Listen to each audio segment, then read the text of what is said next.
Questions? When you take a look at this season, Chauncey, obviously you did the January 19th or post, 2025 calendar flip. When you look back at this season, what are you going to take away from it? It was again, I don't look at this season and only think about from January on. I think of it in its totality. It was up and down.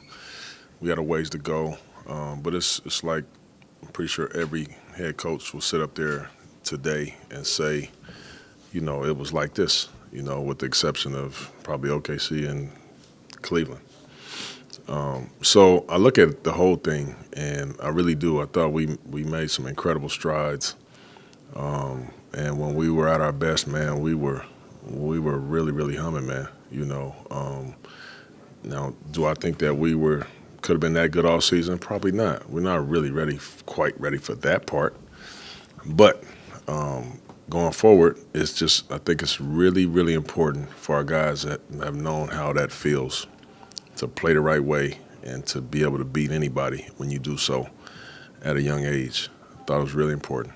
And for us to keep going and keep going and keep going, I thought that was the feeling that our guys had, like the things that we were preaching in terms of the defensive pressure and offensive rebound and then sharing the ball.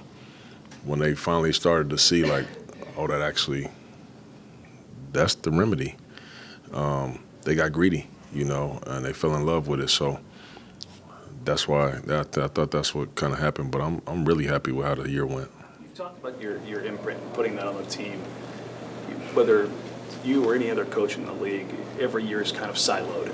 How do you carry that over from this year into next year and make sure that it's not we have to figure it out again? Or how do you get them to remember what this was? Yeah, I think for the first time since I've been here, that's not something that I'm really going to be concerned with, because I do think that we do have what our culture is now. And so either you play that way or you don't, and you don't really play. So I'm happy to be at that point. You don't have to reestablish that every year, and it shouldn't take you 30, 40 games to get into it. And, we can target people that play that way. So I'm just excited. I don't think it will take us till December. We'll obviously have tough stretches every year, but I think our culture and the way that we want to play is set. I think you only have to do that once, and once you finally get it, you just never know when it's going to happen. But once you finally get it, I think you only have to do that once. What does this team need to add and/or develop to take the next step?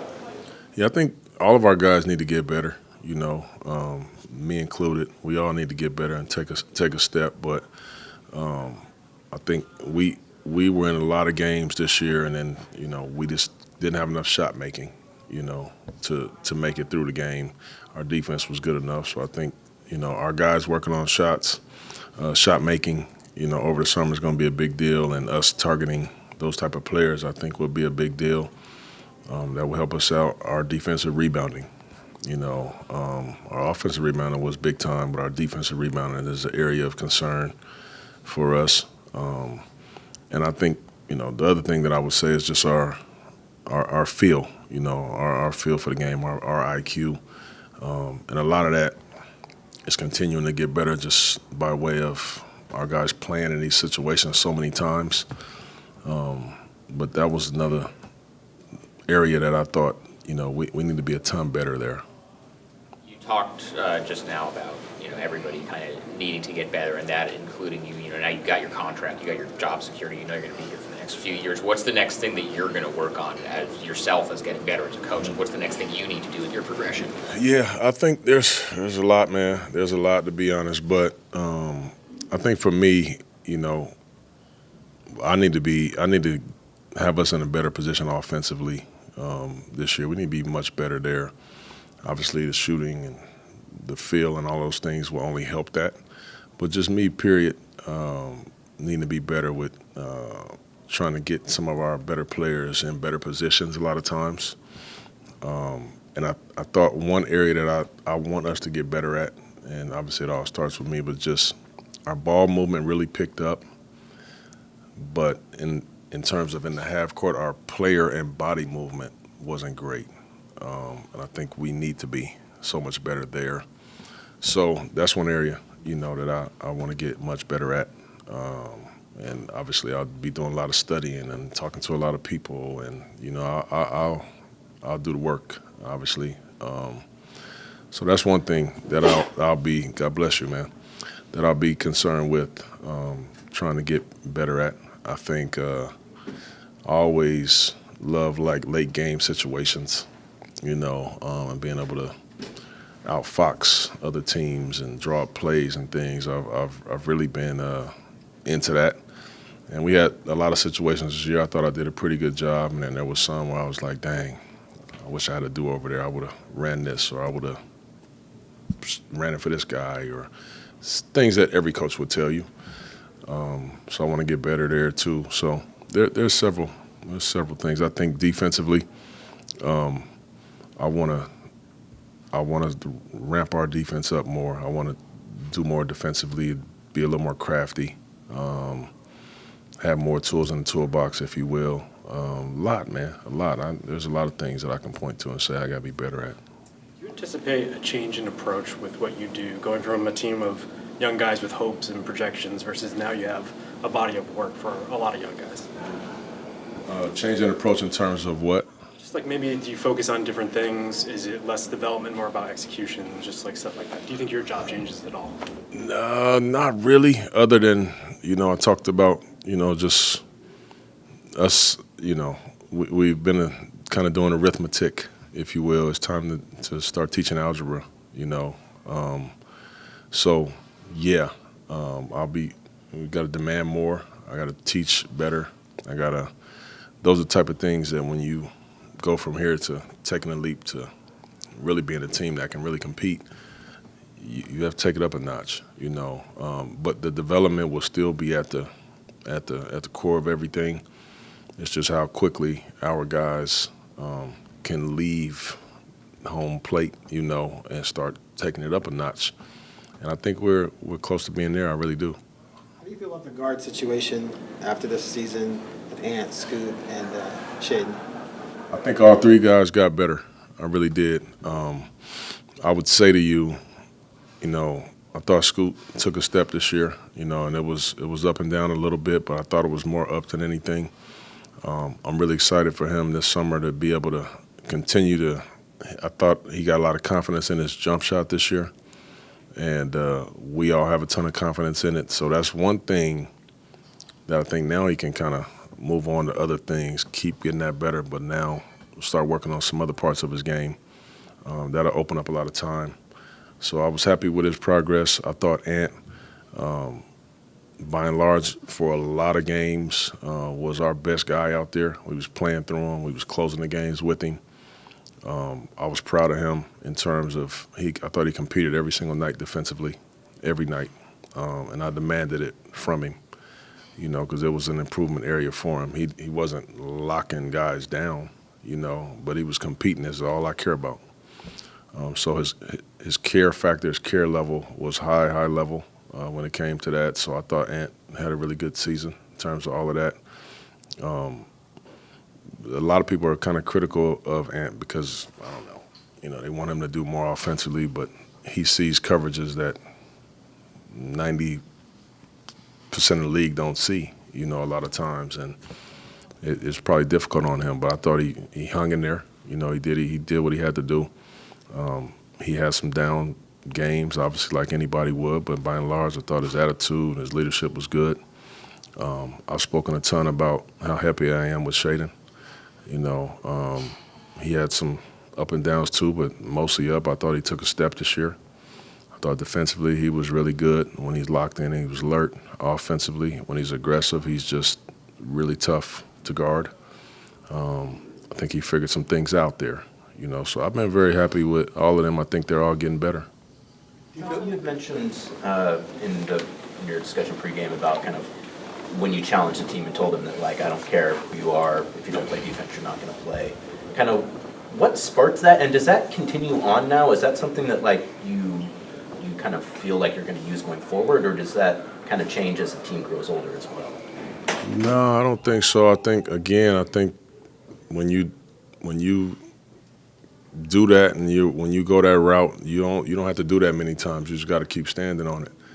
And what sparked it was we were the worst defensive team in basketball, and I thought that we were much better than that, And I was right. We were much better than that.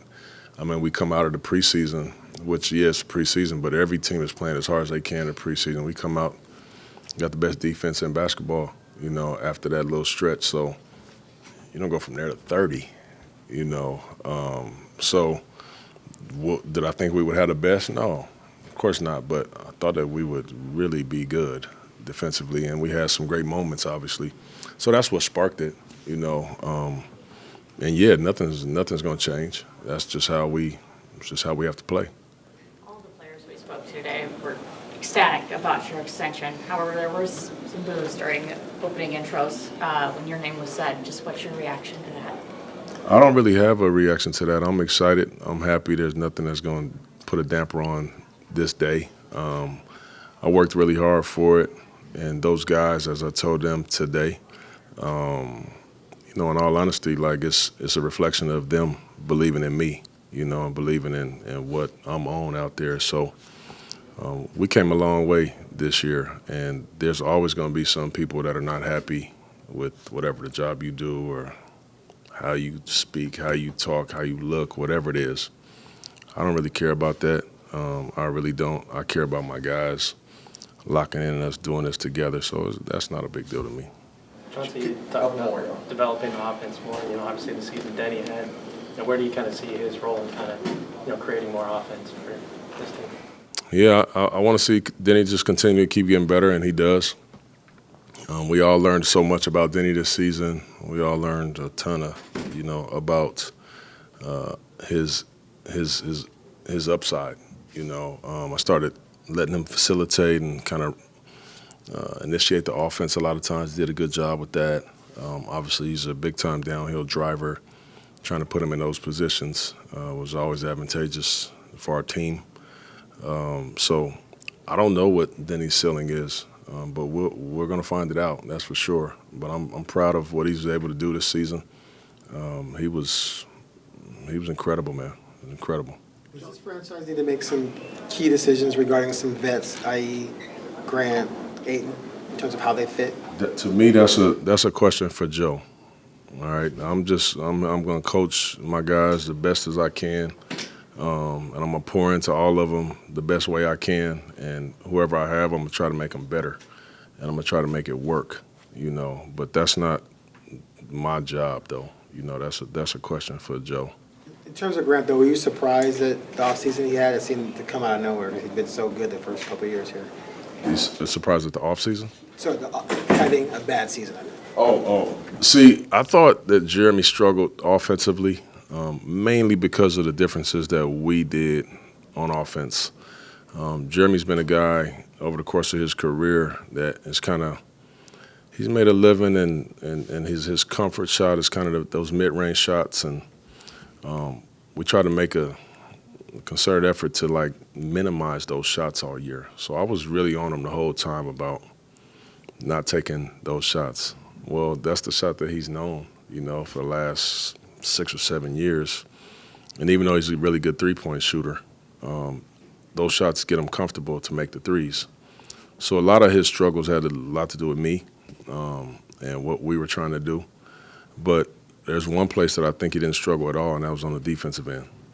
And most people don't look at that. They're just looking at if he's scoring or his numbers are down or this and that. But when we went on that run, I thought some of the most important situations we had there was just being able to put Tumani and Jeremy on their best two players. And that gave us all we needed on that end of the floor. So, yeah, his numbers were down from an offensive standpoint. But I thought defensively he had a big-time year. I really did. But, most people don't really look at that.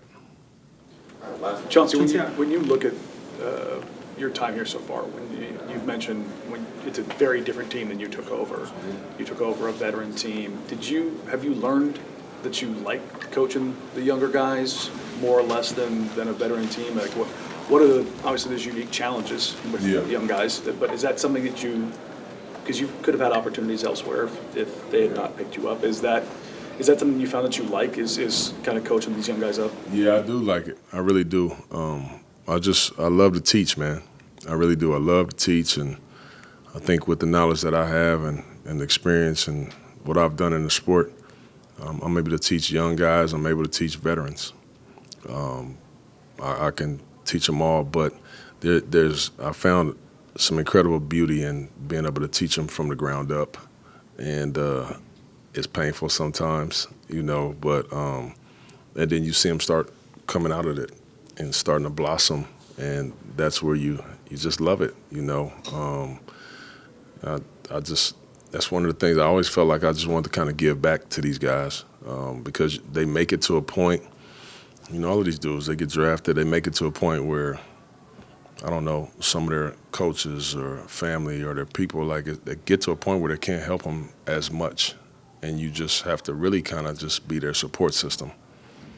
But who's going to help them from there, and the coach should be able to do that. And I think that's one of the advantages that I have is I've pretty much accomplished everything that these guys want to accomplish.